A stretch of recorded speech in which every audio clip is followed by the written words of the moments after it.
अब हम बात कर रहे हैं यहाँ पर कि जो हमारा कूलम्ब्स लॉ है, गॉस लॉ कूलम्ब्स लॉ से हम डिराइव कर चुके हैं। अब हम डिराइव करेंगे कि कूलम्ब्स लॉ को गॉस लॉ से, ठीक है, कि दोनों एक दूसरे को डिराइव कर सकता है।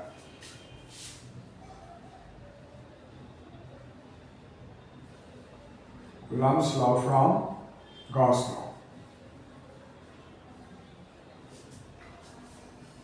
मान लेते हैं कि हमारे पास एक पॉइंट चार्ज है, एक पॉइंट चार्ज है Q, इससे r डिस्टेंस पे हमें इंटेंसिटी निकालनी है।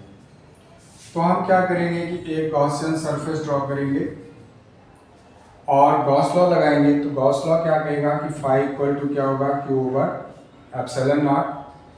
और फाई का डेफिनेशन कहता है कि क्या होगा, E into D A equal to Q over epsilon not. और डी ए की अगर बात करें तो ये क्या हुआ, एक स्फेरिकल गॉसियन सरफेस, तो डी ए कितना हो जाएगा 4 पाई आर स्क्वायर, ये हो जाएगा Q ओवर एप्सिलॉन नॉट। तो इंटेंसिटी कितना हो जाएगा Q upon 4 pi epsilon not R square. और अगर फोर्स निकालें किसी भी चार्ज पे, सपोज को यहाँ पे एक चार्ज है Q नॉट, इस पर हम फोर्स निकाल दें तो फोर्स इक्वल टू क्या होगा, Q नॉट इंटू ई।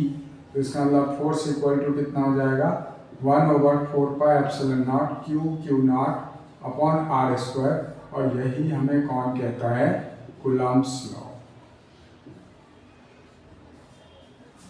तो बहुत ही सिंपल है। गॉस लॉ पहले हमने अप्लाई किया, phi equal to Q over epsilon naught.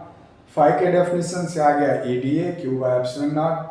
D A हो गया गॉसियन सरफेस का area, that is 4 pi R square. Intensity आ गया Q over 4 pi epsilon not R square.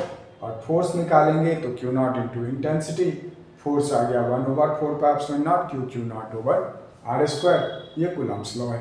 तो गॉस लॉ से कूलम्ब्स लॉ और कूलम्ब्स लॉ से Gauss law दोनों एक दूसरे को डिराइव कर सकता है।